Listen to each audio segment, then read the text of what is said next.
Oke, baiklah. Kita mulai perkuliahan ilmu ukur tanah. Jadi di materi ini saya akan menyampaikan materi tentang pengukuran titik kontur ya. Oke, kita masuk materinya. Nah, jadi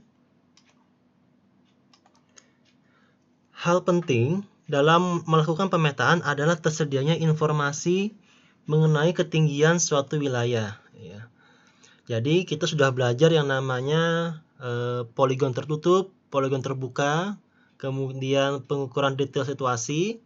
Nah, sekarang hal yang penting juga di dalam peta itu kita ada namanya informasi ketinggian ya, atau elevasi. Informasi mengenai ketinggian suatu wilayah.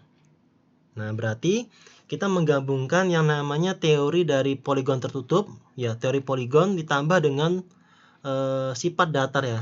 Nah, sifat datar yang sudah kalian pelajari ya. Jadi ilmu pemetaan poligon itu ditambah dengan ilmu sifat datar.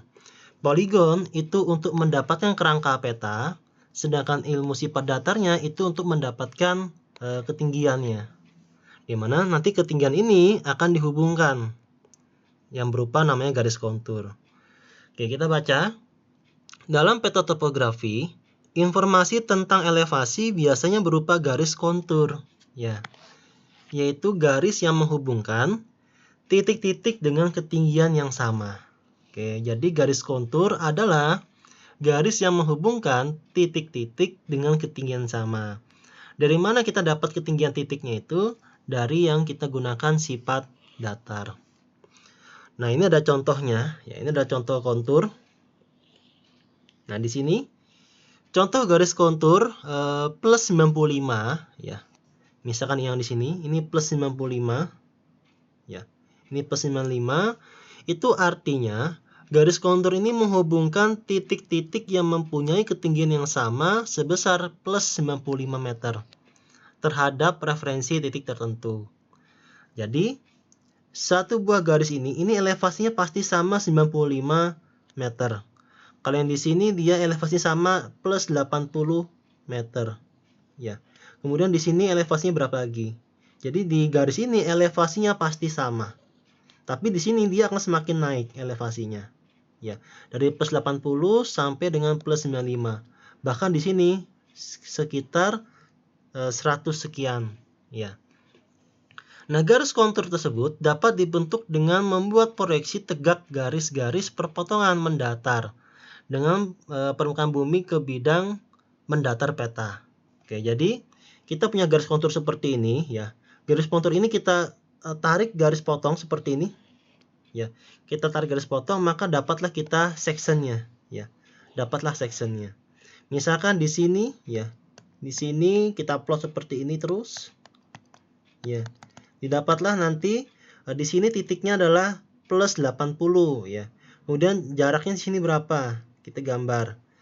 Di sini dia plus 85. Di sini plus 90.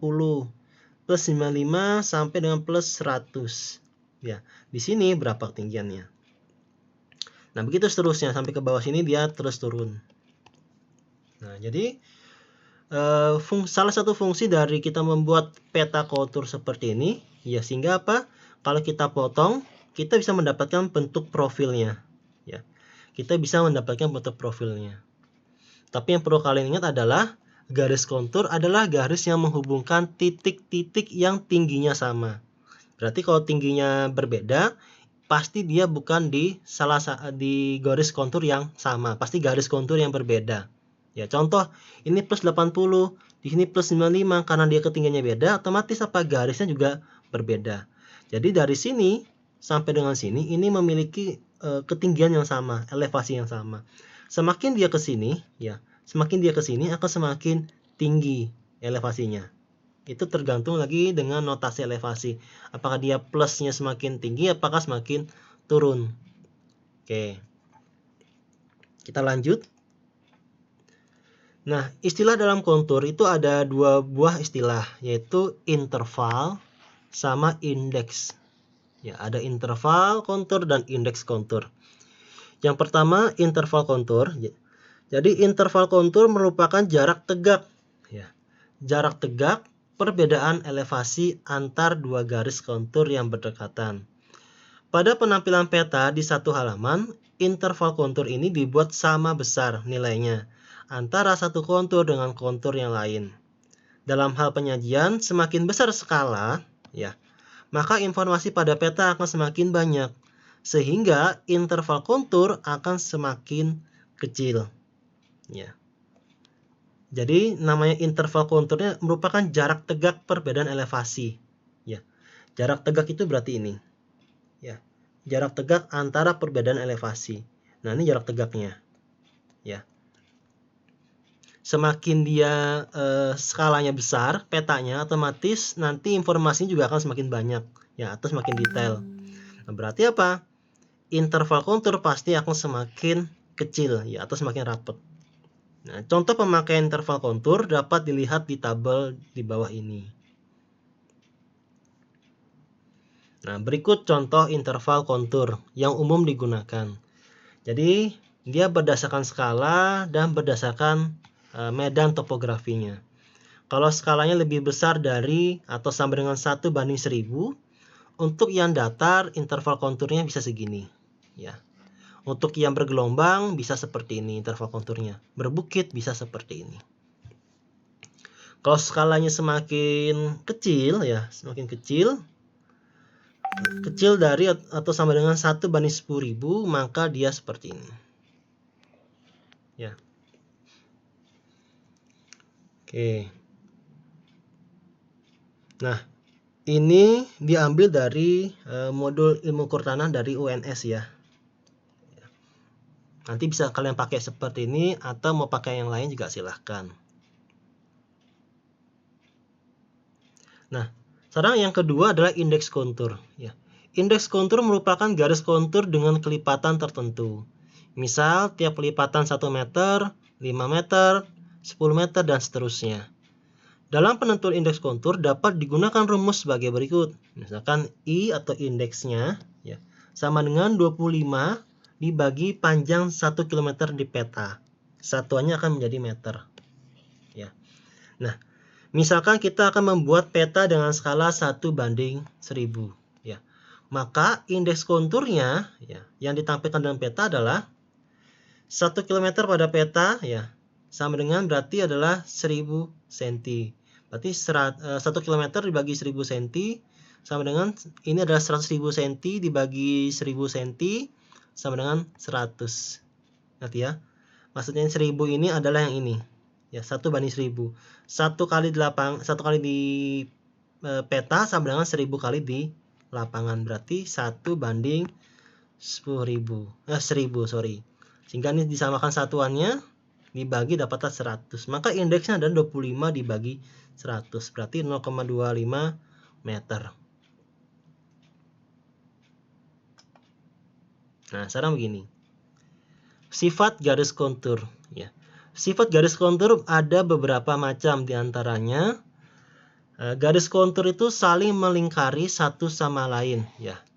Dan garis kontur itu tidak ada yang berpotongan, ya. Tidak ada yang berpotongan atau bersinggungan, tidak ada. Misalkan saya punya tanah seperti ini, ya. Tanah saya seperti ini, maka konturnya dia bisa seperti ini. Nah, bisa seperti ini. Nah, garis kontur tidak ada yang berpotongan, tapi dia akan menutup pada dirinya sendiri, ya. Bisa seperti ini juga garis konturnya.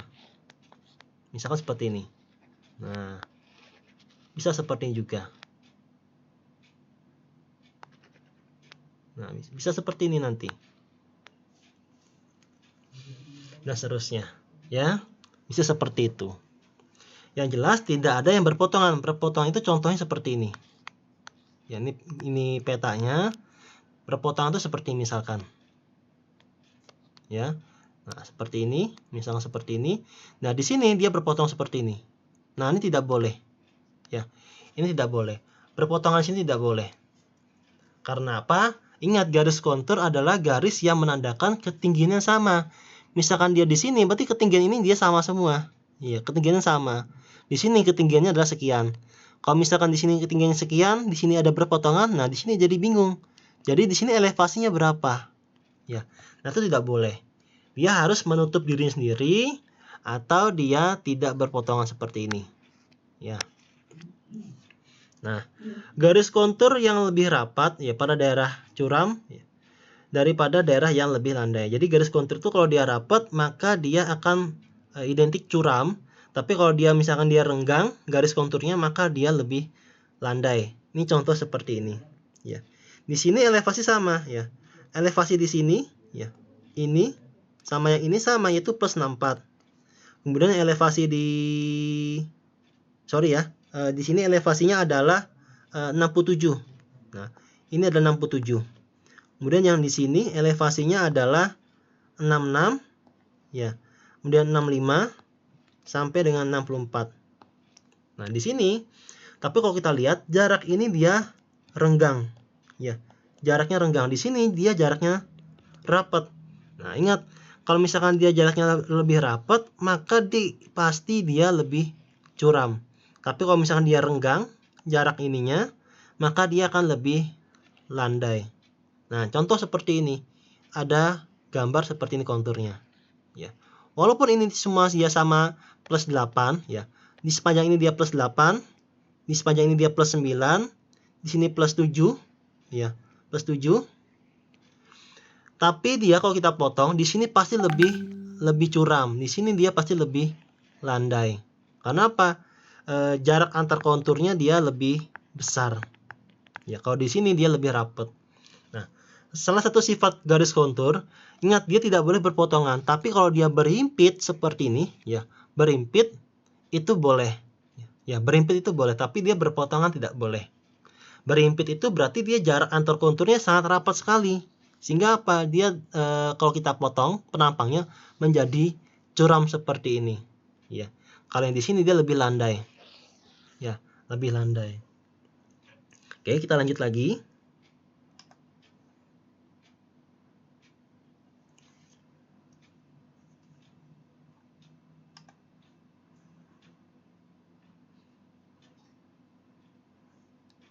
Nah, sekarang gini. Apa sih kegunaan garis kontur? Ya.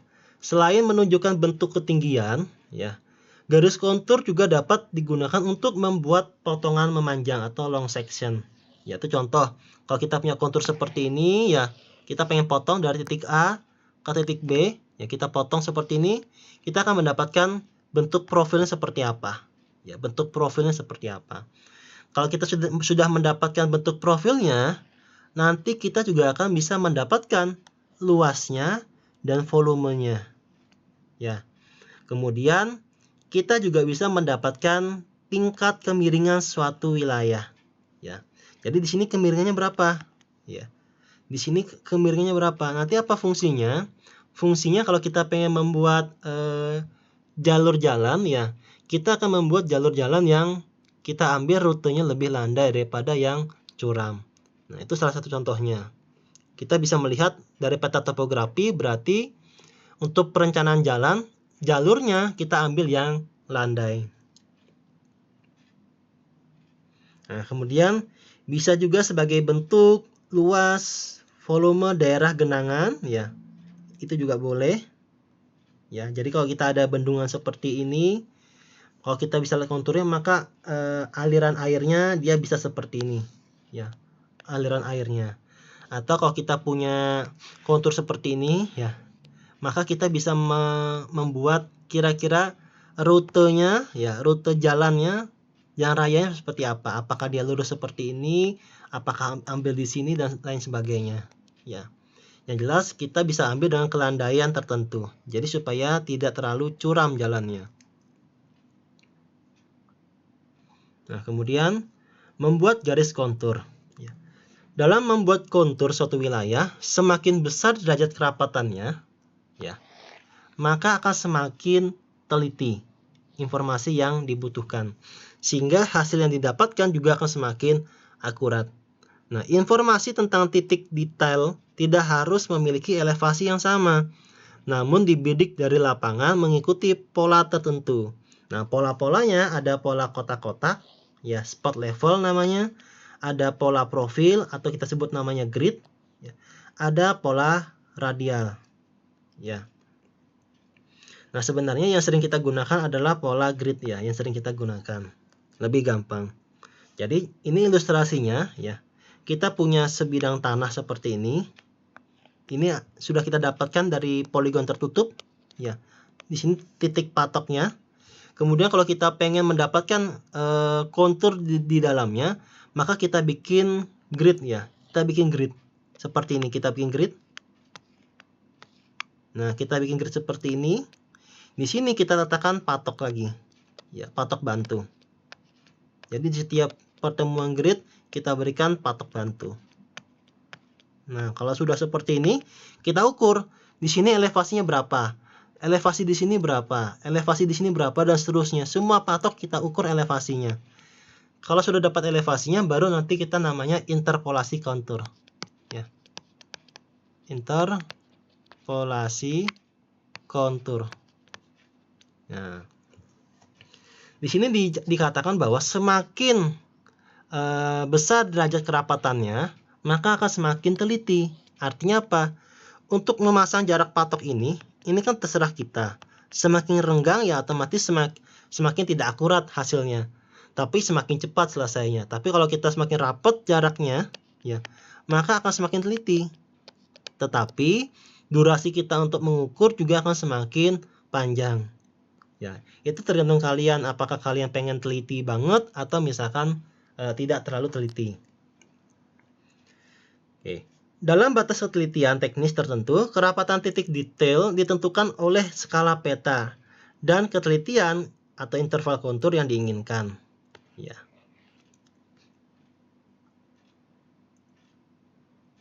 Nah, ini contohnya. Ini contoh untuk spot level, yang ini untuk titik-titik grid. Ya. Spot level berarti kita letakkan patok di sini. Ya, kita letakkan patoknya, kita ukur berapa beda tingginya, nanti kita bisa lukis konturnya seperti apa. Tapi kalau grid, ya berarti kita bikin dia di sini ada patoknya, ada patok semua. Di mana patok-patok ini akan kita ukur berapa ketinggiannya, nanti kita interpolasi. Di mana yang tingginya sama itu kita bikin garisnya seperti ini. Ya, di mana garisnya sama itu akan kita bikin garis konturnya. Ada spot level, ada grid, ada juga yang dia bentuk radial. Nah, kalau radial berarti kita bikin di sini patok-patoknya. Nah, ini contoh titik-titik pengukuran. Ini ada alatnya P1, titiknya BM A1 sampai 20. Alat P2 14 sampai 29. Jadi, kalau kita lihat, nah ini contohnya. Jadi kita punya sebidang tanah, ya, sebidang tanah seperti ini, luas tanahnya, ya. Ini sudah dapat dari poligon tertutup, bentuk tanahnya.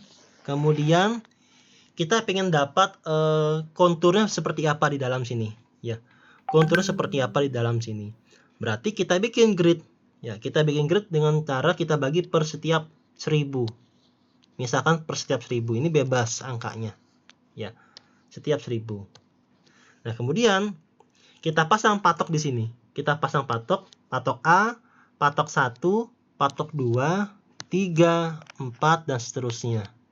Ya. Kemudian patok 6, patok 7, patok 8, 9, 10, dan seterusnya lagi. Ya. Semua ini kita bikin patoknya. Nah, setelah kita bikin patoknya, ya, sampai sini ya patoknya. Setelah kita bikin patoknya, maka kita letakkan alat teodolitnya di titik P1. Ya, di P1. Namanya mungkin kita beri nama alat P1.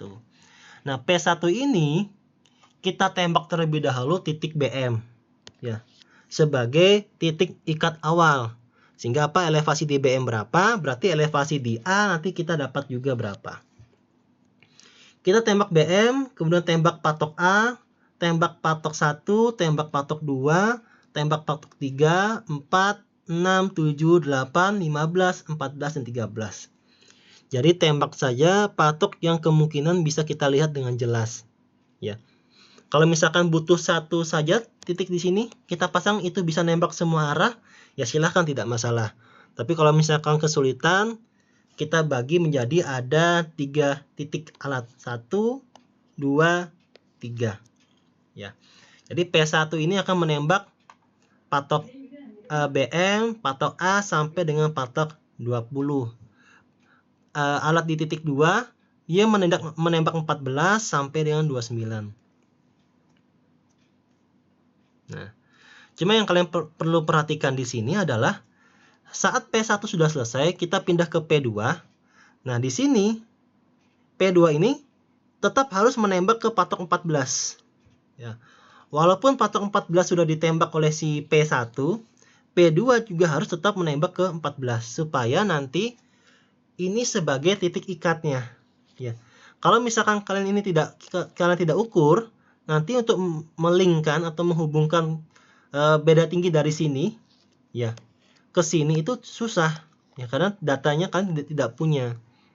Nah, jadi salah satunya harus ditembak dulu, harus diikat dulu. Boleh patok 14 ditembak atau patok 13 yang kalian tembak.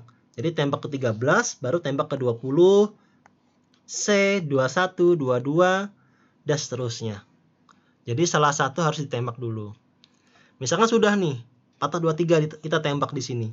Saat kita pindah ke P3, maka ini juga harus ditembak. Ya, minimal satu titik yang sama harus kita tembak. Supaya sebagai titik ikatnya, supaya nanti elevasinya terlink dia. Dari sini, ya, terlink ke sini sampai dengan ke sini akan terlink. Kalau kalian ini kelupaan menembak, nanti elevasinya pasti akan lepas. Nah, itu harus dilinkkan. Nah, di sini dapatlah yang kita baca adalah benang tengahnya. Ya, benang tengah dari rambu. Misalkan BM bacanya 4,9. Di A, BT-nya benang tengahnya 3,75. Di 1, 1,2. Di 2, 0,9. Ini tinggal kita kurangkan. Dapatnya 1,19. Ini elevasi BM awal. Berarti 100 ditambah 1,19 dapatlah ini. Ya. Kemudian ini dikurangkan lagi, ya, dapatlah ini. Berarti ini ditambah ini dapatlah ini. Begitu seterusnya. Ya. Nah, dapatlah, nanti akan kita tulis di sini. Di sini elevasinya 101,9. Elevasi di sini 103,73. Di sini 103,97. 100,79 dan seterusnya. Nah, di sini nanti kita ambil di mana elevasi yang sama itu akan kita bikin garisnya. Misalkan mungkin saja nanti elevasinya seperti ini, ya. Nah, seperti ini. Misalnya seperti ini elevasinya. Ya, kontur bisa seperti ini konturnya. Dan seterusnya. Nanti kita akan coba lagi.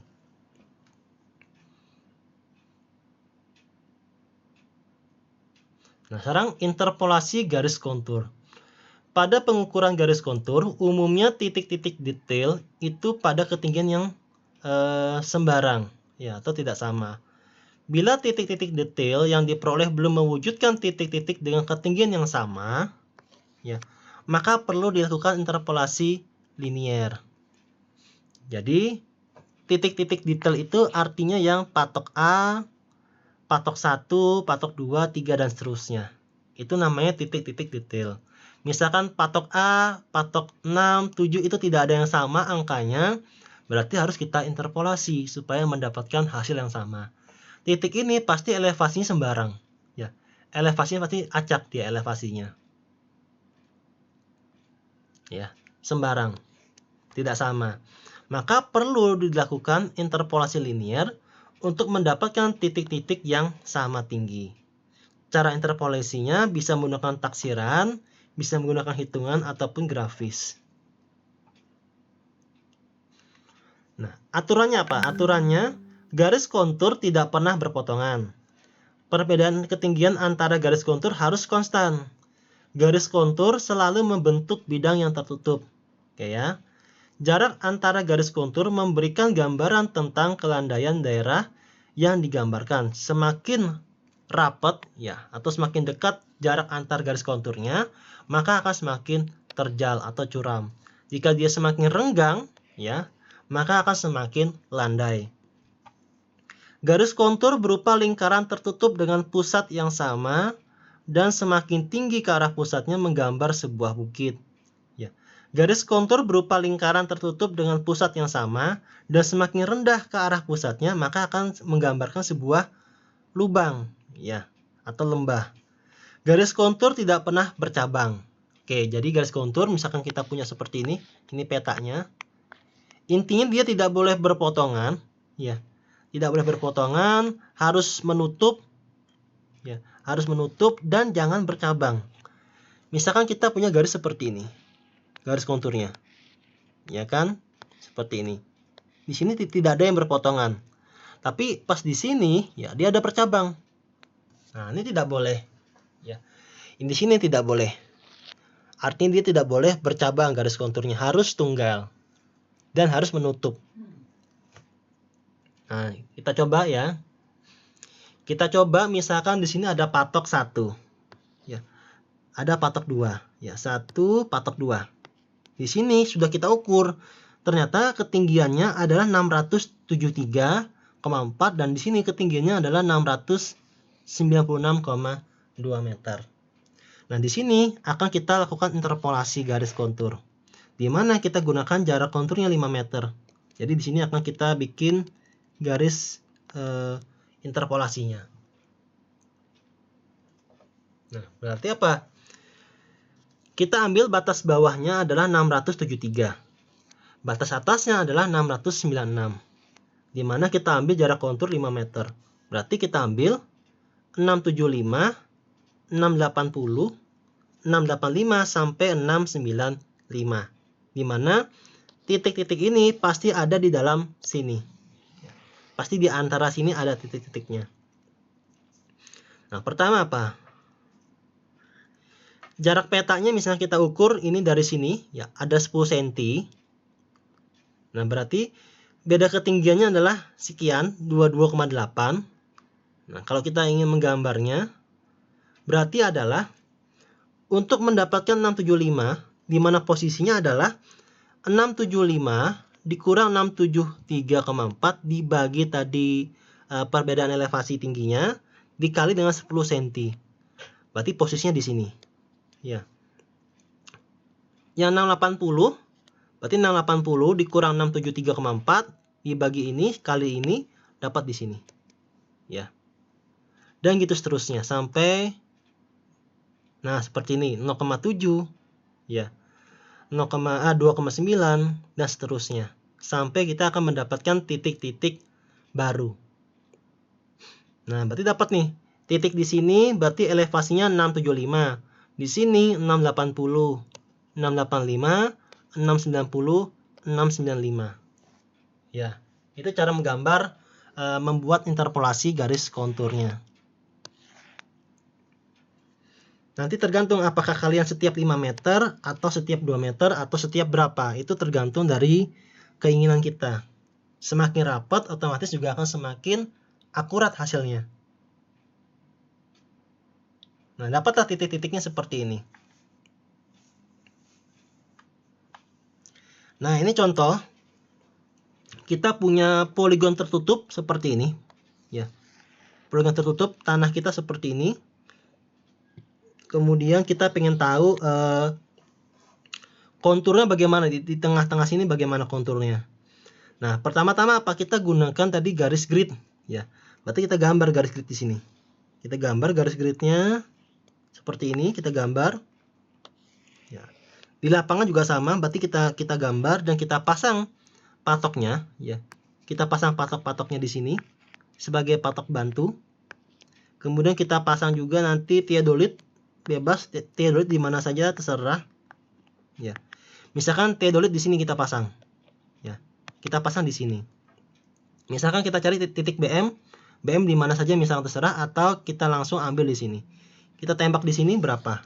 Ya, elevasinya. Tembak lagi di sini berapa elevasinya? Tembak lagi di sini berapa elevasi? Tembak elevasi di sini berapa? Jadi nanti di setiap patok itu diletakkan rambu ukur. Nanti yang kita baca adalah benang tengahnya. Oke.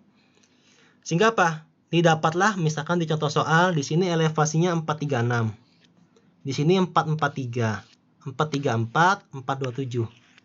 Ini adalah elevasi masing-masing patok ya.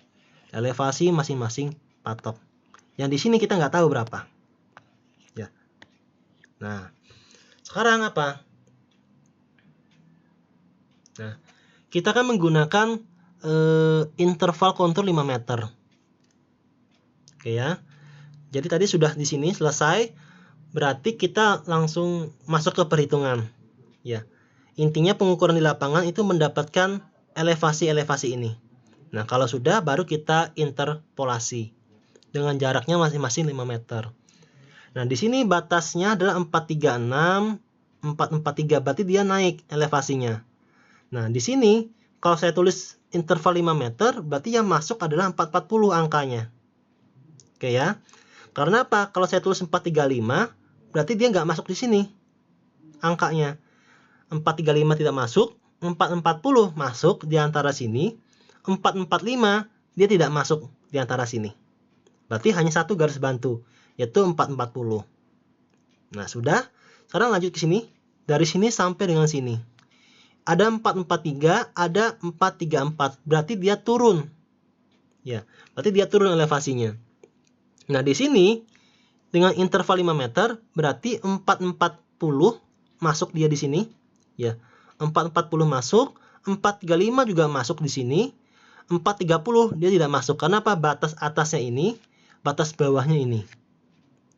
Oke, lanjut lagi. Dari sini ke sini 434 sampai 427. Berarti turun lagi dia elevasinya. Turun, berarti 430 masuk angkanya di antara sini sampai sini. 425 425, ya benar, 425 dia tidak masuk karena apa?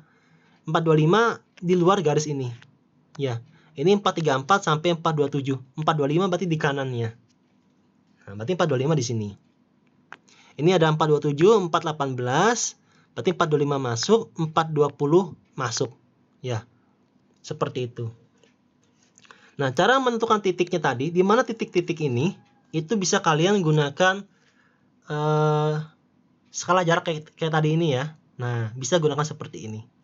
Jadi dihitung dulu, nanti diplot. Atau ya kira-kira juga silahkan. Ya, mau kira-kira juga silahkan.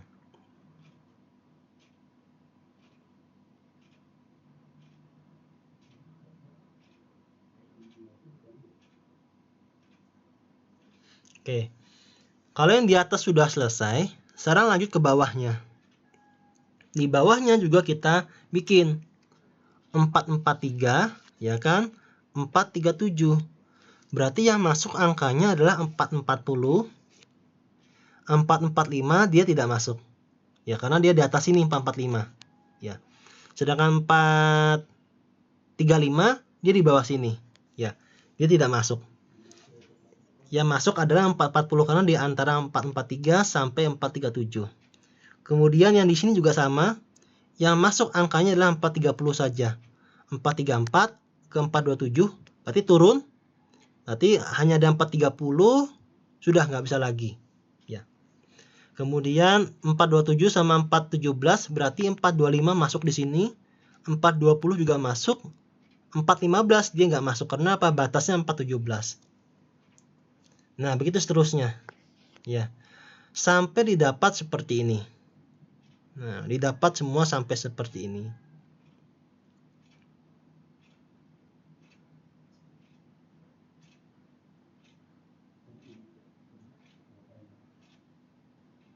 Ya, diteruskan dulu sampai dapatnya berapa. Nah, kalau sudah seperti ini, ya, sudah lengkap semuanya, di sini tidak ada karena 413 sama 411. Nah, itu nggak ada, berarti nggak masuk angkanya. Nggak usah dipaksakan ditulis di sini. Nah, kalau sudah seperti ini semua, tinggal kita hubungkan garisnya. Yang mana saja yang sama garisnya. Misalkan, ini kan sama 440, 440, 440. Berarti ini saya hubungkan seperti ini garisnya. Nah, saya hubungkan seperti itu. Ini 435, 435, 435. Oke ya. Ini 430, 430, 430. 425, 425. Nah, 420, 420, 420. Di sini 415 ya. 415, 415, 415. Di sini 410. Dapat garis konturnya. Ya. Jadi sangat gampang sekali sebenarnya. Nah, bisa jadi seperti ini. Oke, saya rasa cukup dulu ya materinya. Nah, ini garis konturnya. Oke. Nah, sekarang ini saya berikan tugas ya. Kalian silahkan dicoba. Ini ada tanah seperti ini. Sudah ada grid-gridnya. Poin di sini berapa? Poin di sini berapa elevasinya? Kalian bikin dengan jarak konturnya 2,5 meter. Oke. Jadi silahkan saja dikerjakan di kertas HVS atau kertas milimeter block silahkan, atau di kertas double folio juga silahkan. Silahkan digambar, nanti dikumpulkan via Simari. Jadi kalian gambar dulu, kalian foto, nanti kalian upload. Oke, sekian mungkin materi dari saya. Saya ucapkan terima kasih.